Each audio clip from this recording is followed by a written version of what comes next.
Hello students, आपने chapter 1 of NCERT, chapter 2 of NCERT कर लिए।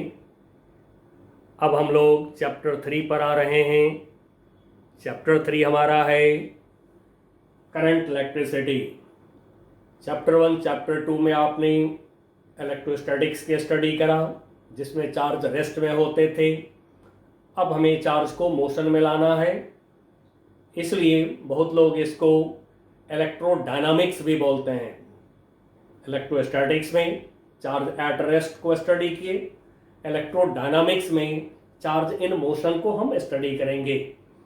अब चार्ज जब मोशन में होते हैं, देन इलेक्ट्रिक करंट का निर्माण होता है। इलेक्ट्रिक करंट फॉर्म करता है चार्ज जब वो मोशन में होते हैं। तो थोड़ी पहले इलेक्ट्रिक करंट को हम पहचान लें। क्या है इलेक्ट्रिक करंट?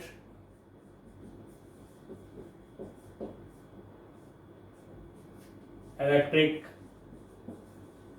करंट, जैसा कि इसमें देख रहे हैं वर्ड इलेक्ट्रिक। अभी इलेक्ट्रिक वर्ड से तो आप परिचित हो चुके हैं। इलेक्ट्रॉन से वर्ड आया है इलेक्ट्रिक। एंड सो जब इलेक्ट्रॉन का फ्लो होता है किसी सर्किट में, देन वहां पर जो फ्लो ऑफ इलेक्ट्रॉन्स हैं, इसी को इलेक्ट्रिक करंट कहा जाता है। यानी flow of charge, flow of electrons is called electric current. चलिए थोड़ा सा आप इसको लिखिए, मैं बोलता हूं।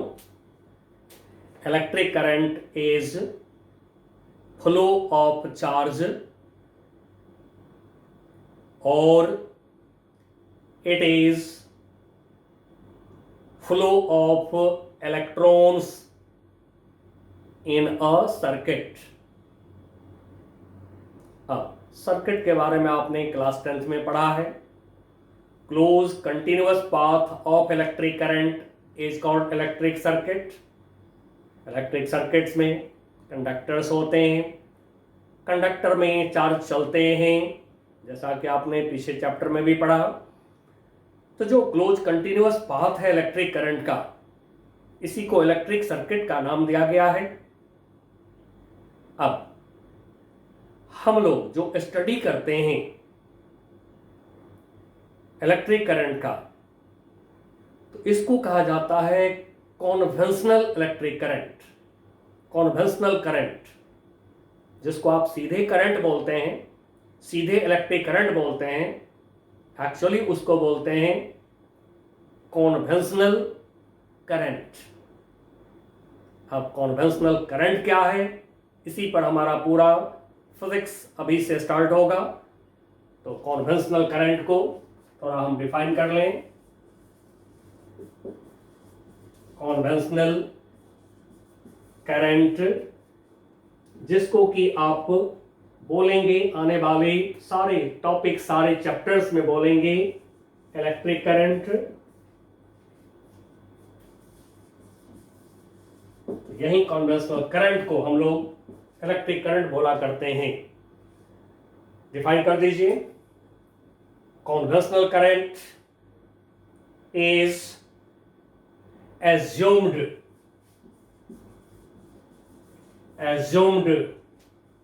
to be flow of positive charge।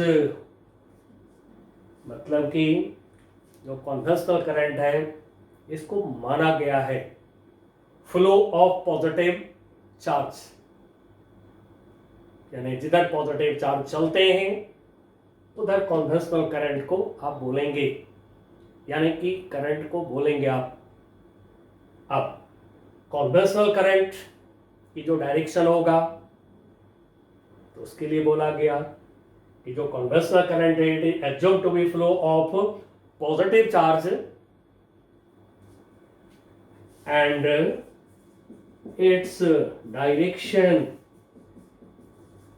its direction is in the direction of flow of positive charge और its direction is in opposite direction,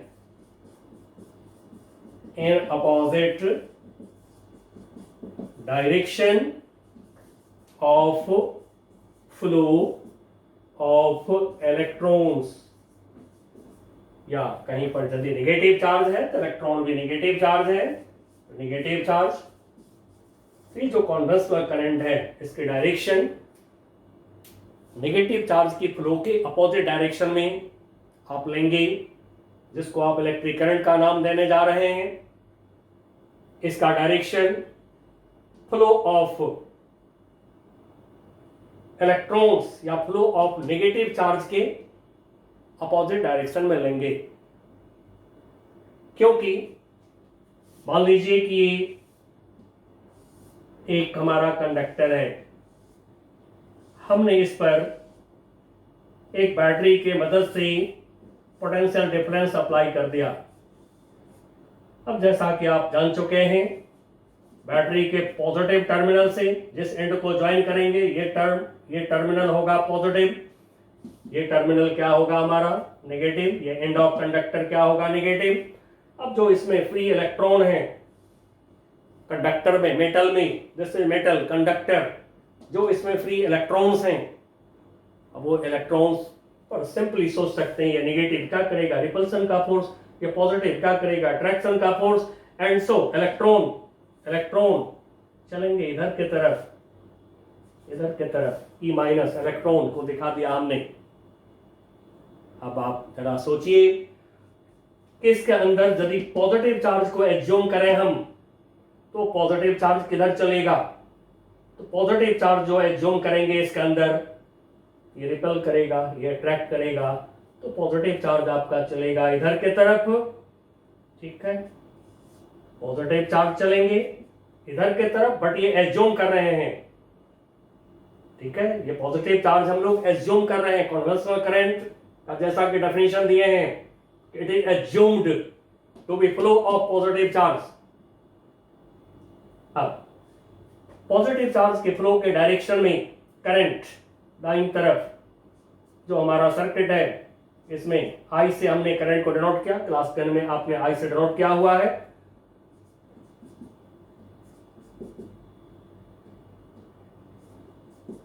ये आई से हमने करंट को डिनोट किया।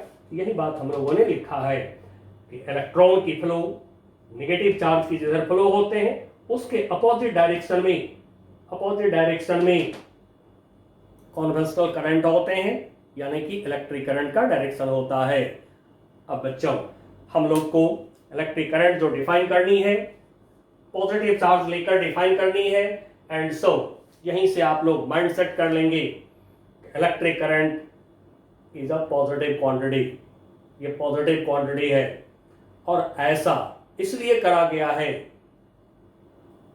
कि कहीं पर भी एनर्जी सबसे इंपॉर्टेंट फिजिकल क्वांटिटी होता है, एनर्जी की वजह से ही सारे काम होते हैं। तो ऐसा लेने से, कन्वेंशनल करंट लेने से, एनर्जी कॉन्सेप्ट जो हमारा होता है पूरे के पूरे करंट इलेक्ट्रिसिटी में, वो कंसिस्टेंट होते हैं, सही होते हैं। इसलिए एनर्जी को ध्यान में रखते हुए कन्वेंशनल करंट को हम लोग यूज करते हैं। अब हमें डिफाइन करना है आई को। अब I is magnitude of electric current. तो magnitude of electric current, direction की बात हमने कर लिया है। अब इलेक्ट्रिक करंट की मैग्नीट्यूड की बात करेंगे हम। अब है कि आपके एग्जाम में यदि आता है व्हाट इज इलेक्ट्रिक करंट, ये जो हमने आपको अभी बताया है ये कॉन्सेप्ट था इलेक्ट्रिक करंट का। आप इलेक्ट्रिक करंट के मैग्नीट्यूड को डिफाइन करेंगे। एंड सो अब हम आ रहे हैं इलेक्ट्रिक करंट, जिसको आई से डिनोट किया, सिंबल ऑफ इलेक्ट्रिक करंट जैसे ले लिए तो ये मैग्नीट्यूड ऑफ इलेक्ट्रिक करंट हो गया। चलिए अब इसको डिफाइन करिए, लिखिए, मैं बोलता हूं। Electric current in a conductor, bracket में लिख लीजिए, in a circuit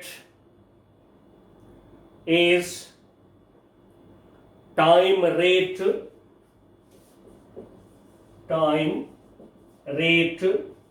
of flow of total charge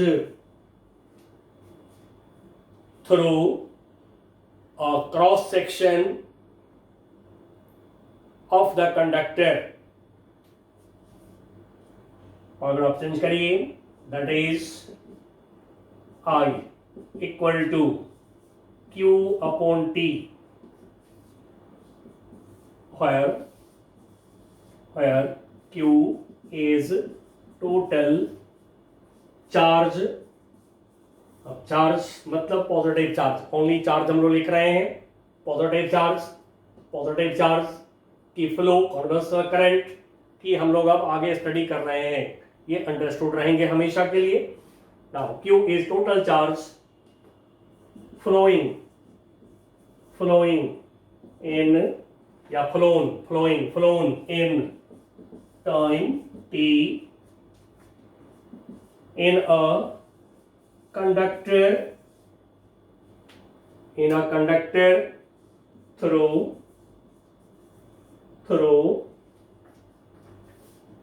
its cross section,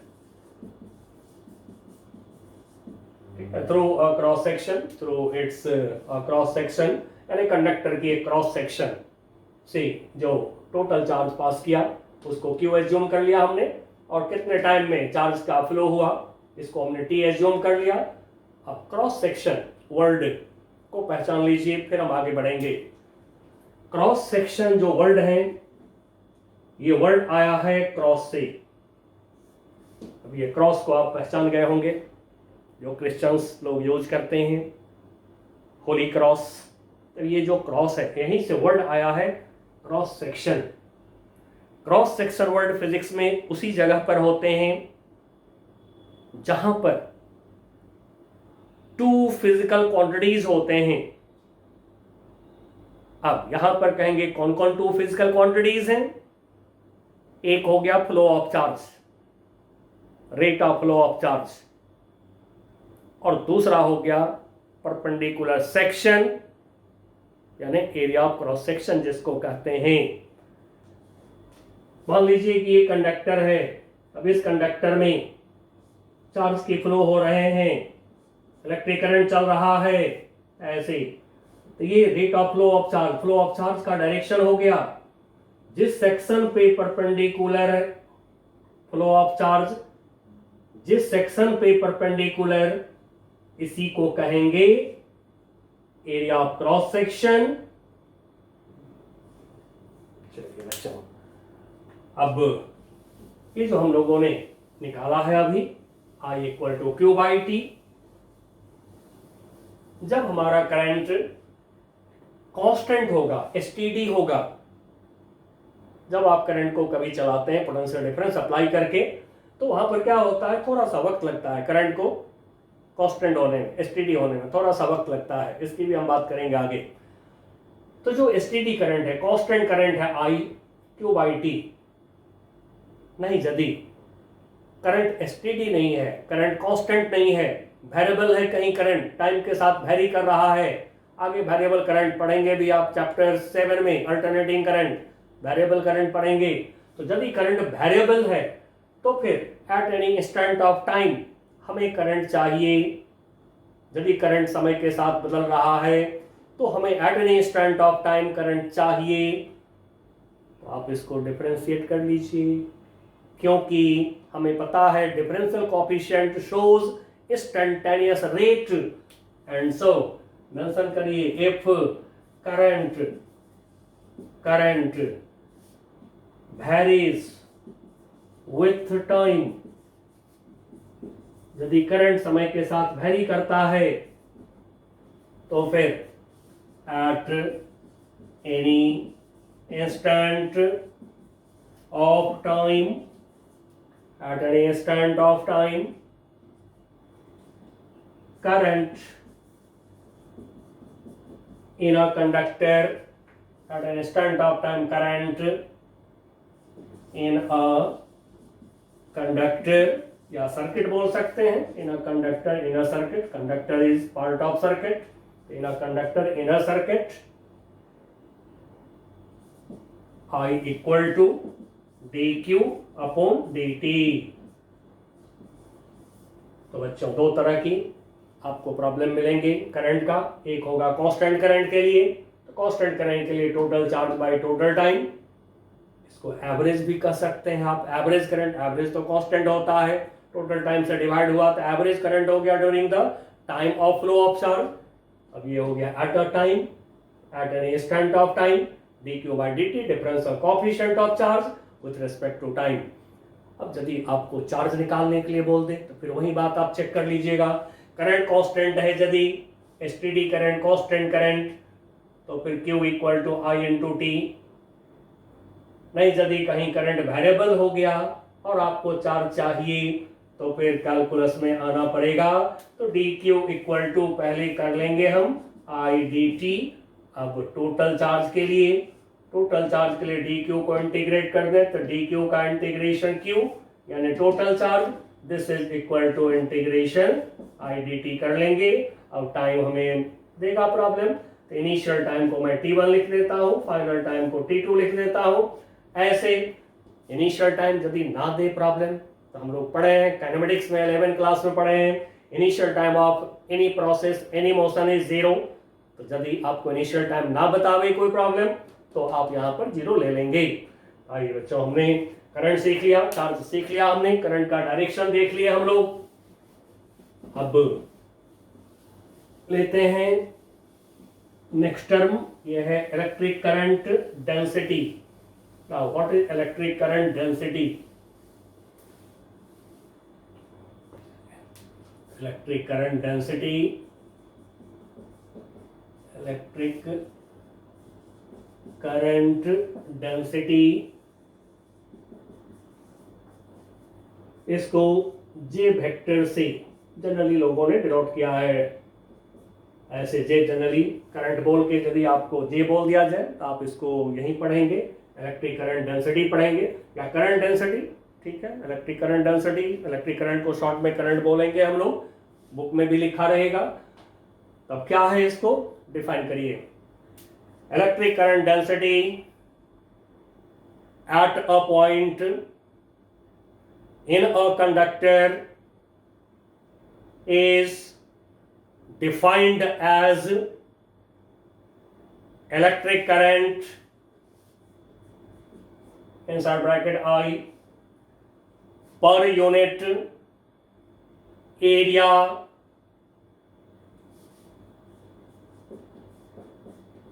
of cross section of the conductor surrounding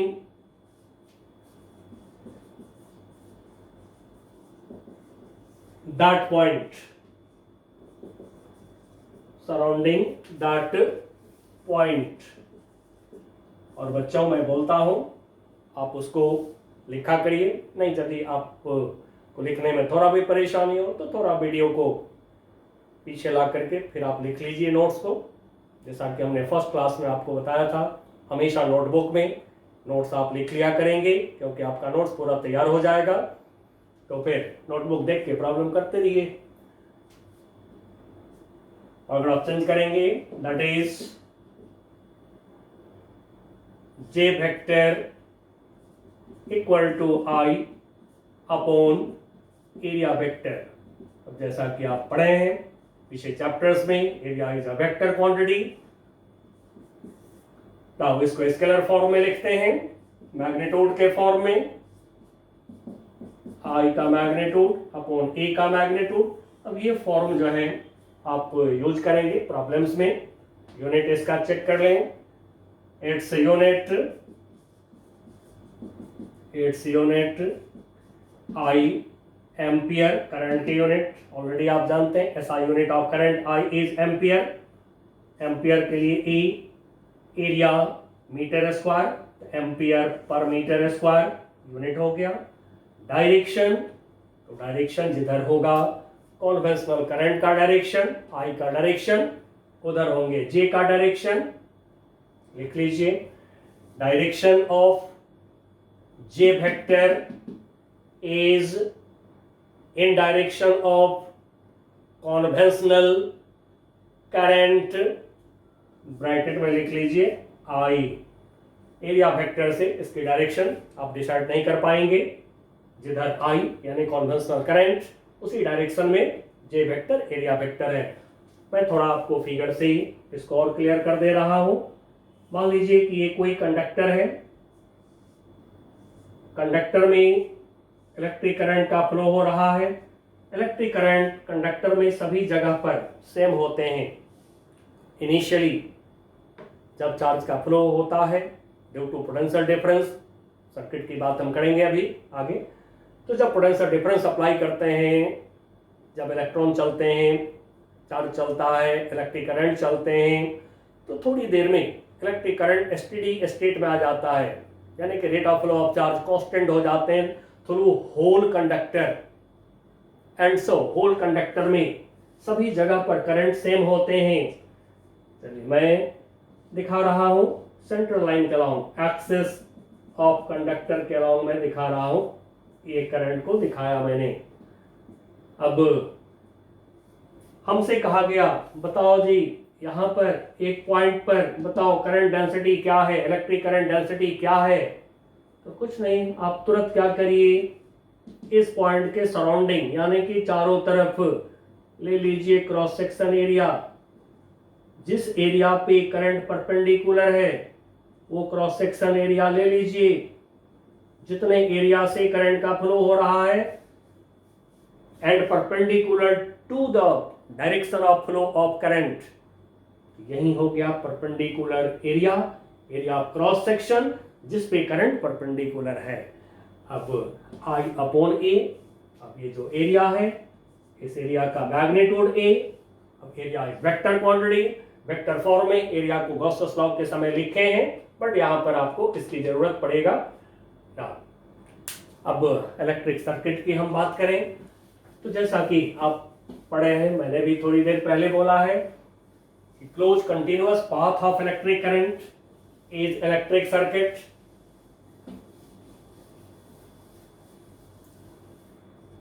तब इलेक्ट्रिक सर्किट में गौर कर लें क्योंकि अब इसी पर हमें आगे काम करना है। इलेक्ट्रिक सर्किट, इलेक्ट्रिक सर्किट में अब जैसे ये कंडक्टर यानी हमारा रिश्ता मेटल से रहेगा, ये मेटल का बना हुआ है, इस पर अप्लाई करा गया पोटेंशियल डिफरेंस। जब पोटेंशियल डिफरेंस आपने अप्लाई करा तो कैसे अप्लाई करा, बैटरी से अप्लाई करेंगे, बैटरी लगा देंगे, बैटरी की positive negative, potential difference of battery जिसको हम थोड़ा आगे बढ़ेंगे और इलेक्ट्रोमोटिव फोर्स बोलेंगे हम इस पोटेंशियल डिफरेंस को, क्योंकि जब ये बैटरी लगाते हैं तो करंट चलता है।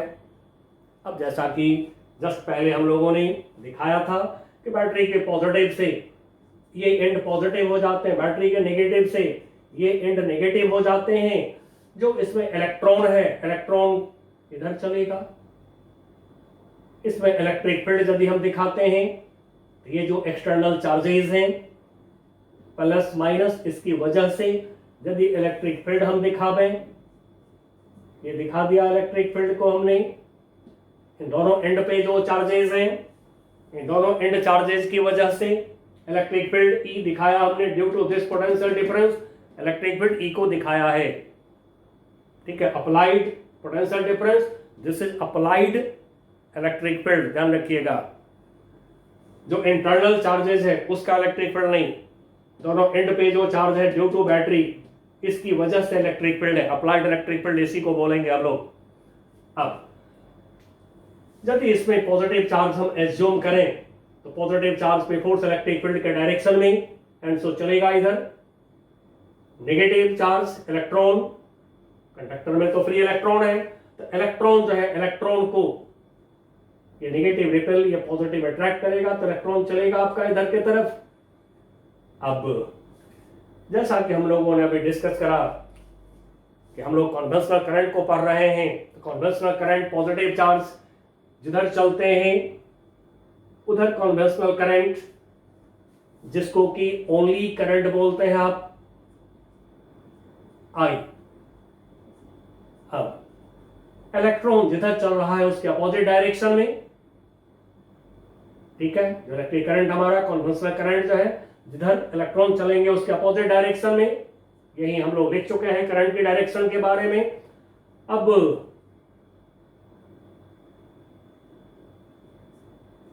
ये आई दिखाया हमने, क्यों? जो पॉजिटिव चार्ज यहां से चलेगा रुकेगा नहीं रास्ते में, वो पहुंचेगा ही यहां, और फिर यहां से फर्दर यदि कंडक्टर है तो फिर यहां से आगे बढ़ेगा चार्ज हमारा, फिर बैटरी के थ्रू, बैटरी में भी कंडक्टर होते हैं, इलेक्ट्रोलाइट्स आयनिक कंडक्टर होते हैं, इसके थ्रू चार्ज चलते हुए आ गया। इस तरह से चार्ज इलेक्ट्रिक करंट सर्किट में चक्कर लगाते रहते हैं, घूमते रहते हैं, और इनके चलने की जो स्पीड है, इलेक्ट्रिक करंट की चलने की जो स्पीड है कंडक्टर में, ये लाइट की स्पीड होता है। अब आप कहेंगे लाइट की स्पीड साहब, ये कैसे हो सकता है, इतना बड़ा स्पीड? क्या इलेक्ट्रॉन, क्या चार्ज इतने स्पीड से चल सकता है? नो, बिल्कुल नहीं। देखिए होता क्या है, इलेक्ट्रॉन चला यहां से आगे, क्यों चला? इलेक्ट्रिक फील्ड के थ्रू। सोचिए अब जरा, यहां से लेके यहां तक इलेक्ट्रिक फील्ड है हमारे पास, due to these two charges, electron को चला दिया, चला दिया, चला दिया, इलेक्ट्रॉन यूं चल रहा है। अब जिस समय हम बैटरी लगाए हैं उस समय पर आ रहे हैं, इनिशियल टाइम पर आ रहे हैं। जिस समय आपने बैटरी लगाया उस समय इलेक्ट्रिक फील्ड, ठीक है, कोई एक चार्ज से सोच लीजिए, या तो पॉजिटिव से सोचिए या नेगेटिव से सोचिए, किसी से भी सोचिए। इलेक्ट्रिक फील्ड, मान लीजिए हम पॉजिटिव से सोचना शुरू कर रहे हैं, आया चार्ज, यहां पे इलेक्ट्रिक फील्ड क्रिएट हुआ। अब इलेक्ट्रिक फील्ड आगे बढ़ा, क्योंकि कंडक्टर के क्रॉस पोटेंशियल डिफरेंस जो भी अप्लाई होगा, तो भी के अप्लाई होने से इसके क्रॉस जो पोटेंशियल डिफरेंस अप्लाई हुआ, इसकी वजह से एक इलेक्ट्रिक फील्ड क्रिएट होगा। ये इलेक्ट्रिक फील्ड लाइट की स्पीड से यहां से यहां, यहां से यहां, यहां से यहां, यहां से यहां, यहां से यहां, यहां से यहां ऐसे चलते हैं। यहां पर इलेक्ट्रिक फील्ड इलेक्ट्रॉन को चला दिया, झटका लगाया, खींचा, चलाया इलेक्ट्रॉन को, यहां पर आ गया इलेक्ट्रिक फील्ड, लाइट के स्पीड से चला दिया इलेक्ट्रॉन को, यहां आ गया इलेक्ट्रिक फील्ड, लाइट के स्पीड से चला दिया इलेक्ट्रॉन को। इस तरह से इलेक्ट्रिक फील्ड लाइट की स्पीड से चलता है कंडक्टर में, और जहां पर इलेक्ट्रिक फील्ड पहुंचता है वहां पर फ्लो ऑफ इलेक्ट्रॉन क्रिएट कर देता है, फ्लो ऑफ चार्ज क्रिएट कर देता है। ये electric current flow of charge create कर दिया, मतलब करंट बन गया। इस तरह से कंडक्टर में इलेक्ट्रिक फील्ड चलता है एक्चुअली लाइट के स्पीड से। इसलिए लाइट के स्पीड से इलेक्ट्रिक करंट का फॉर्मेशन होता है, एंड सो कंडक्टर में करंट की स्पीड जो है ये लाइट की स्पीड होता है। चार्ज पार्टिकल की स्पीड इलेक्ट्रिक करंट की स्पीड नहीं होते हैं। आगे पढ़ेंगे हम लोग ड्रिफ्ट वेलोसिटी, चार्ज पार्टिकल के इलेक्ट्रॉन की स्पीड बहुत कम होता है। तो बच्चों याद रखिएगा, in conductor electric field travels with the speed of light and it exerts force on electron to create flow of charge, to create electric current in the conductor. अब जो इलेक्ट्रिक करंट चक्कर लगा रहा है, तो क्या इसकी वजह से कहीं पर चार्ज का loss gain, extra loss gain कहीं पर हो सकता है? नहीं, चार्ज का एक्स्ट्रा लॉस गेन कहीं नहीं होगा। इलेक्ट्रिक करंट जो है ये चक्कर लगाते रहते हैं, जिससे कि हर जगह पर चार्ज मेंटेन्ड होते हैं, हर जगह पर rate of flow of charge same होते हैं।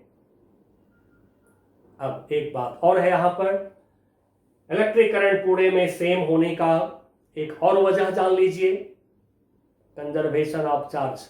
जो पढ़ा इलेक्ट्रोस्टैटिक्स में, इलेक्ट्रिक चार्ज इलेक्ट्रिक सर्किट से बाहर कभी नहीं जाता है, क्योंकि बाहर एयर है, एयर में तो जा नहीं सकता है charge, and so only charge moves in closed path, and so total charge in the circuit remains constant. This is according to conservation of charge. अब जितनी करंट आप यहां पर दिखा रहे हैं उतनी ही यहां पर दिखा रहे हैं, क्योंकि हर जगह पर rate of flow of charge हमारा सेम है, हर जगह पर इलेक्ट्रिक करंट हमारा सेम है, due to same electric field travels from one end of conductor to other end. अब बच्चों, जब यहां सेम, तो फिर हम बोल सकते हैं कि कंडक्टर के सर्किट के एक पॉइंट पर जितनी चार्ज है, यदि यहां से आगे बढ़ गया तो फिर पीछे से जो चार्ज आ रहा है, करंट आ रहा है, ये यहां पर चार्ज को कम नहीं होने देगा, मेंटेन कर लेगा। एंड सो इलेक्ट्रिक सर्किट में किसी भी पॉइंट पर एक्स्ट्रा चार्ज का लॉस गेन नहीं होता है, जितनी चार्ज आगे बढ़ते हैं उतने पीछे से फिर आ जाते हैं। एंड सो एवरी पॉइंट पर पूरे सर्किट में rate of flow of charge same होता है, इलेक्ट्रिक करंट सेम होते हैं। अब एक बात और आप देख लीजिए, जो हम जल्दी से सर्किट में यूज करेंगे जब, तो इतना ज्यादा नहीं सोचना होगा हमें। जितनी करंट निकला है बैटरी के पॉजिटिव से, उतनी ही करंट लौट के आया है बैटरी के नेगेटिव में। इस बात को हमेशा याद रखिएगा। तो इससे फायदा क्या होगा, किसी भी इलेक्ट्रिक सर्किट में जब आप करंट का डिस्ट्रीब्यूशन करेंगे, तो बैटरी से के पॉजिटिव से करंट स्टार्ट करेंगे, बैटरी के नेगेटिव में करंट को लाएंगे, दोनों का वैल्यू सेम होना चाहिए, because electric current is in electric circuit. चलिए बच्चों, एक लाइन आप लिख कर रख लीजिए जिस पर हमेशा नजर रखेंगे। Magnitude of electric current, magnitude of electric current starting from positive terminal, bracket में लिख लीजिए, at higher potential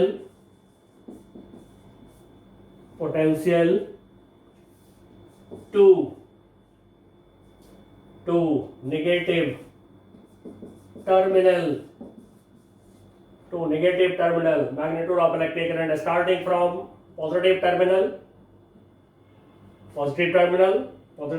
potential, higher potential, to negative terminal at lower potential,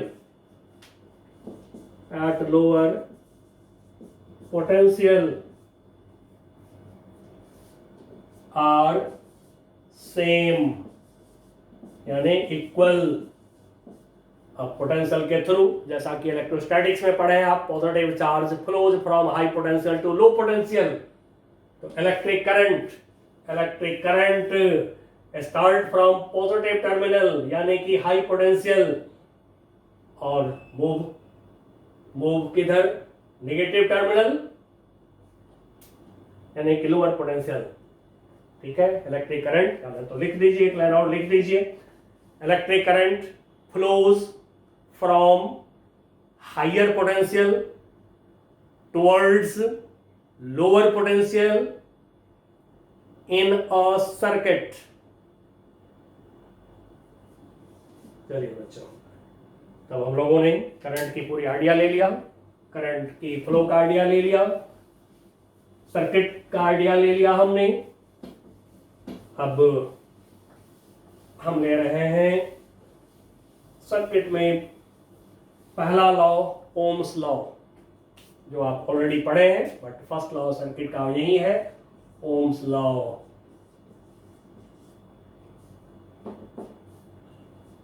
एक छोटा सा फिगर हम ले लेते हैं यहां पे। ये है कंडक्टर। अब आप कहेंगे ये तो रेजिस्टर है, बिल्कुल सही है। कंडक्टर हैज रेजिस्टेंस, कंडक्टर में रेजिस्टेंस होते हैं, क्योंकि जब चार्ज चलेगा, जब करंट चलेगा, तो ऑब्वियसली है कि करंट जब चलेगा आगे, इलेक्ट्रॉन चलेंगे जब, तो रास्ते में तो एटम्स मिलेंगे ही, एटम से टकराना होगा इलेक्ट्रॉन को। तो इलेक्ट्रॉन के रास्ते में जो एटम्स हैं उससे इलेक्ट्रॉन की कोलिजन होने लगते हैं, जिससे कि चार्ज के रास्ते में रुकावट पैदा हो जाता है। यही रुकावट को रेजिस्टेंस बोलते हैं आप। एंड सो सारे कंडक्टर में रेजिस्टेंस होगा ही, क्योंकि एटम होगा ही होगा। तो ये है कंडक्टर, इसके ये टू एंड्स। अब ये टू एंड्स के बीच हमने लगाया एक battery. Battery is source of current. Battery का पोटेंशियल डिफरेंस ईएमएफ बोला हमने भी अभी, ठीक है। आगे हम लोग ई भी यूज करेंगे, ई एप्सिलॉन, ये सब भी टर्म यूज करेंगे, बट अभी भी लेके चल रहे हैं। नाउ जब यहां से चलेंगे करंट आई, तो इलेक्ट्रिक करंट है कंजर्व सर्किट में, and so current, same current चलता रहेगा। आई करंट लौट के आ गया बैटरी के पॉजिटिव से, हाई पोटेंशियल से आई करंट चला, बैटरी के नेगेटिव में लौट के आ गया। अब इन दोनों पॉइंट कंडक्टर के क्रॉस पोटेंशियल डिफरेंस को बोला हमने भी।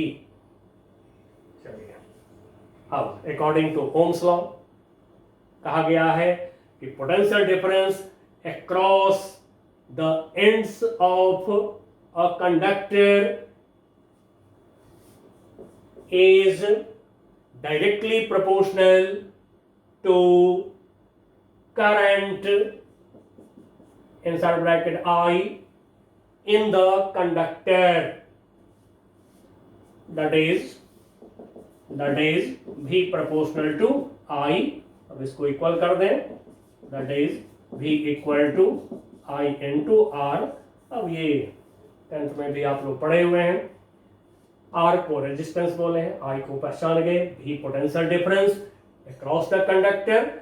अब जो R है, R is resistance of conductor. ये रेजिस्टेंस की सिंबल है।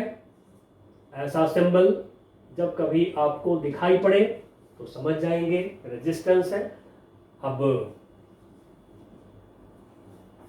यूनिट ऑलरेडी आपको क्लास 10 से पता है, फिर भी थोड़ा थोड़ा लिख लेते हैं।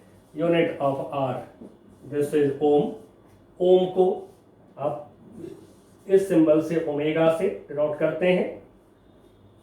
नाउ सिंबल ऑफ रेजिस्टेंस तो जान गए, 10 क्लास से ही आप देखते आ रहे हैं सिंबल ऑफ रेजिस्टेंस। अब एक नया सिंबल को पहचानिए। पॉइंट ए, पॉइंट बी, इन दोनों पॉइंट के बीच ये प्लेन वायर हो गया, प्लेन। जब इस तरह का ऊपर नीचे वाला ये सिंबल होगा तो समझ जाएंगे रेजिस्टेंस है, स्टैंडर्ड सिंबल है। यदि ये प्लेन कर दिया प्रॉब्लम में, किसी प्रॉब्लम में यदि प्लेन वायर दिखा दिया तो आप समझेंगे रेजिस्टेंस इसका 0। प्रैक्टिकली नहीं, ध्यान रखिएगा, क्योंकि कोई भी बॉडी एटम से बना है। एटम रोकेगा ही चार्ज के फ्लो को, इलेक्ट्रॉन के फ्लो को रोकेगा ही एटम, पक्का रोकेगा, क्योंकि चार्ज कोई पार्टिकल पर होगा, इलेक्ट्रॉन पे होगा, चलेगा तो एटम से कोलाइड करेगा, रुकावट होगा ही होगा रास्ते में। तो प्रैक्टिकली R0 नहीं।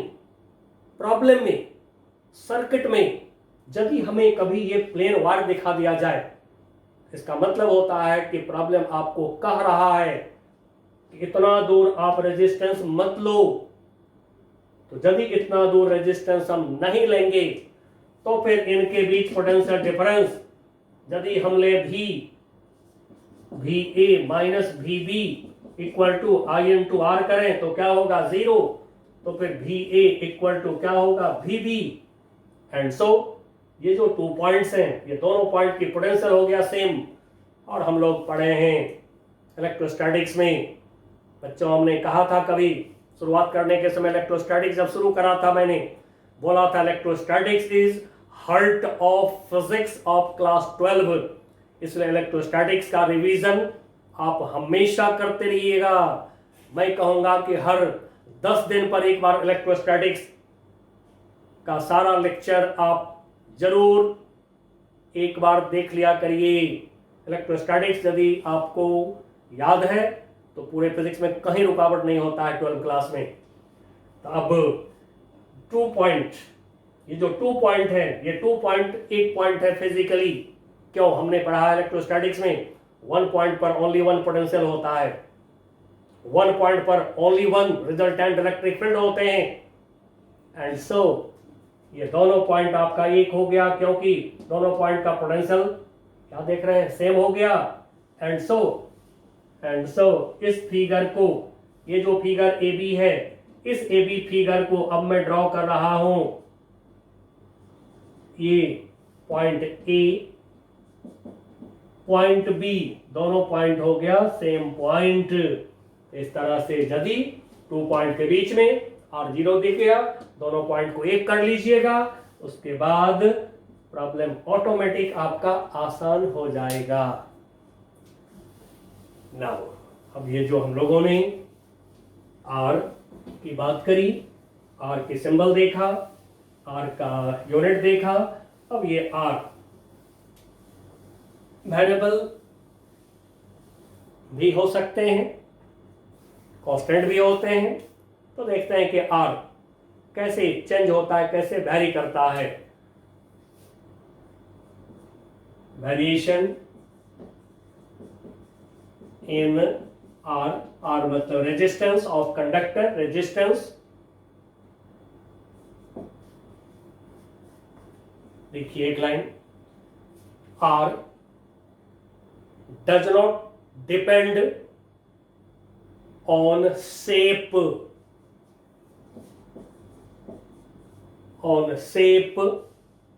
of a conductor. It depends on size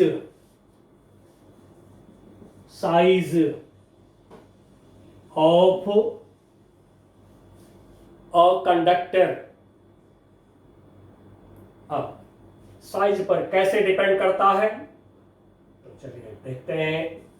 are directly proportional to L. ये एल क्या है? Length of conductor. ये भी आपको क्लास 10 में मिला है। R inversely proportional to A. A क्या है? A is area of cross section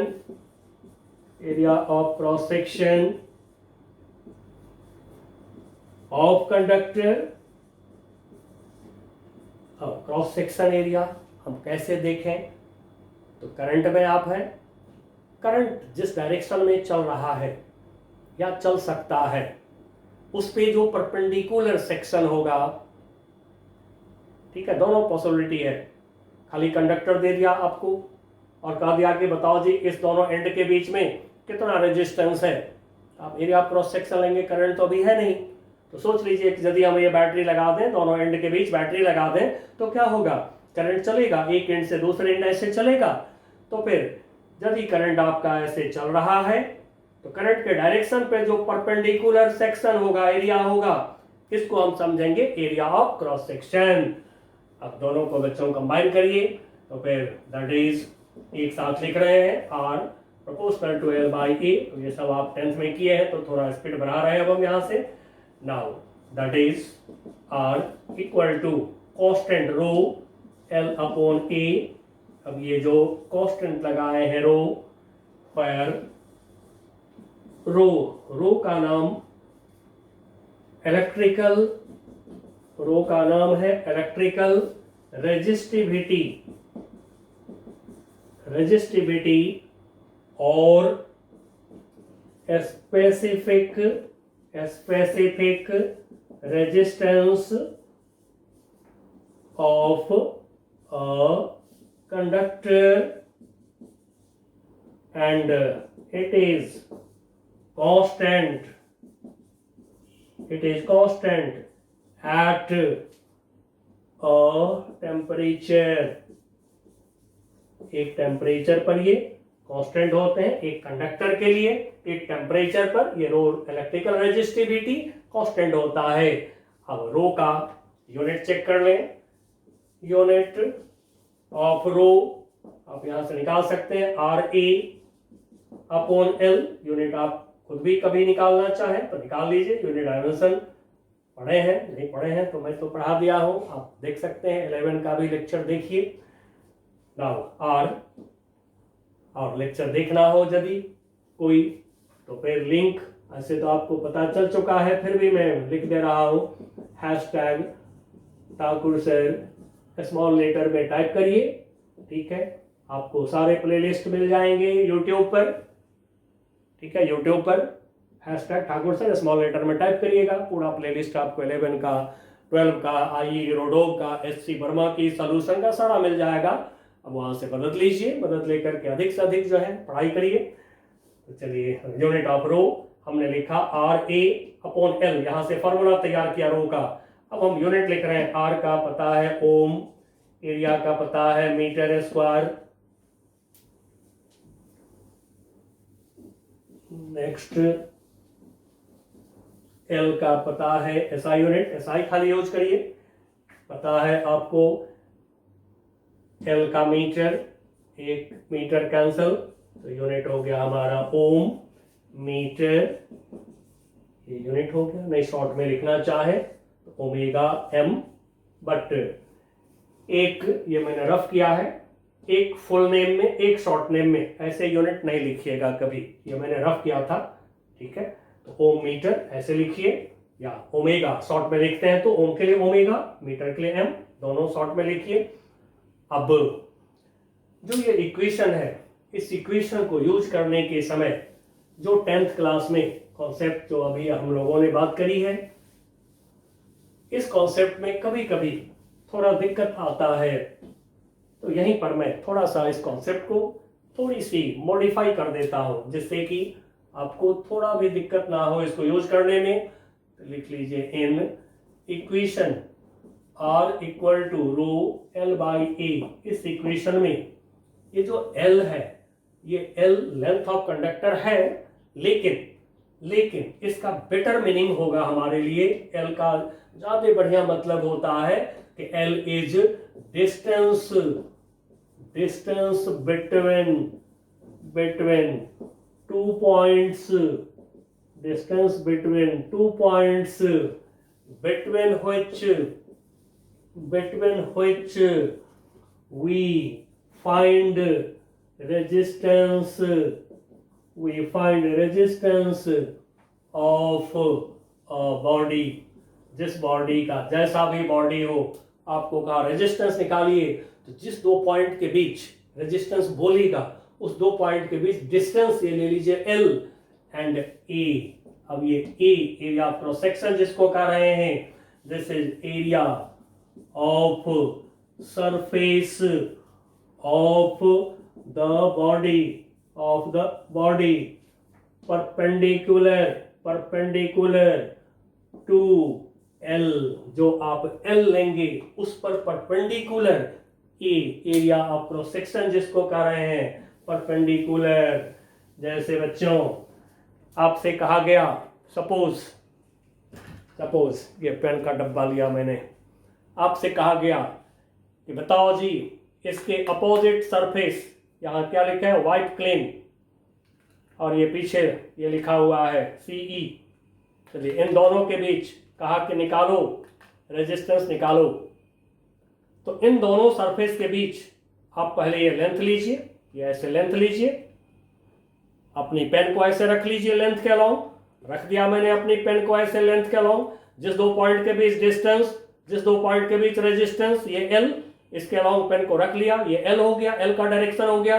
अब एल के डायरेक्शन पर, एल के डायरेक्शन पर जो परपेंडिकुलर है सरफेस, ये सरफेस हो गया, सीई लिखा हुआ, या इधर से देखें ये है एल, ये एल, पेन है एल।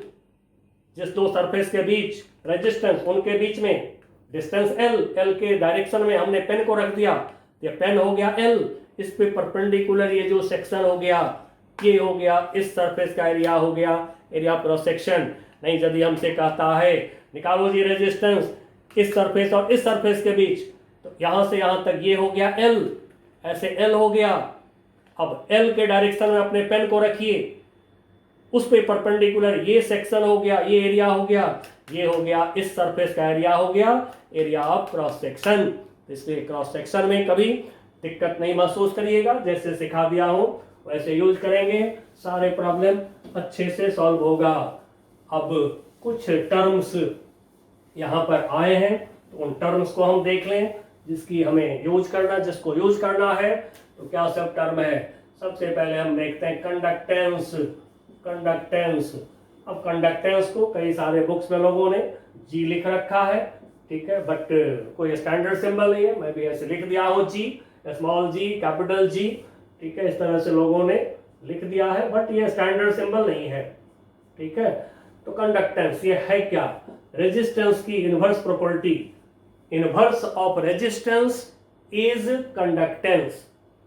अब इनवर्स प्रॉपर्टी मतलब रेजिस्टेंस, जैसा कि आप जान चुके हैं, रेजिस्टेंस मतलब अपोज करने की प्रॉपर्टी, कंडक्टेंस कंडक्ट करने की, चलाने की प्रॉपर्टी, एंड सो रेजिस्टेंस की अपोजिट प्रॉपर्टी को कंडक्टेंस कहा गया है। अब आप इसका यूनिट लिखना चाहेंगे तो इट्स यूनिट 1/r, 1/r, तो 1/r 1 ओम कर देते हैं न्यूमरेटर में, तो ओम इनवर्स। ओम इनवर्स को लोग ऐसे भी लिखते हैं, MHO भी लिखते हैं, मो बोलते हैं, मो। और इसी को आप ओमेगा लिख सकते हैं -1, ओम का शॉर्ट सिंबल ओमेगा -1, और इसको एक नाम और दिया गया है साइमन, साइमन एस से डिनोट करते हैं। Now next, electrical conductivity, electrical conductivity. अब इलेक्ट्रिकल कंडक्टिविटी क्या है? इसको जनरली लोगों ने सिग्मा से डिनोट किया है। अब ये सिग्मा क्या है? लिख लीजिए एक line, it is inverse, inverse of electrical resistivity inside bracket rho, that is sigma equal to 1 upon rho। Resistivity, resist करने की, अपोज करने की प्रॉपर्टी, कंडक्टिविटी चलाने की प्रॉपर्टी। अब यूनिट इसका क्या होगा? Its unit will be, this is 1/रो, रो का जान चुके हैं, ohm meter, ohm, ohm meter, meter ले जाइए, ऊपर ले जाइए, तो क्या होगा? Ohm inverse meter inverse. नहीं, शॉर्ट में लिखना चाहे तो फिर ओम के लिए लिखा ओमेगा इनवर्स मीटर इनवर्स, या फिर इसको आप ऐसे भी लिख सकते हैं, ओम इनवर्स के लिए, ओम इनवर्स के लिए साइमन, साइमन यानी कि एस, और पर मीटर एस साइमन पर मीटर। ये कर लिए। अब बच्चों यहाँ के बाद अब हम लोग जो है टेम्परेचर के साथ रेजिस्टेंस की वेरिएशन देखेंगे, बट ये हम अगली क्लास में करेंगे बच्चों। तब तक के लिए बाय बाय।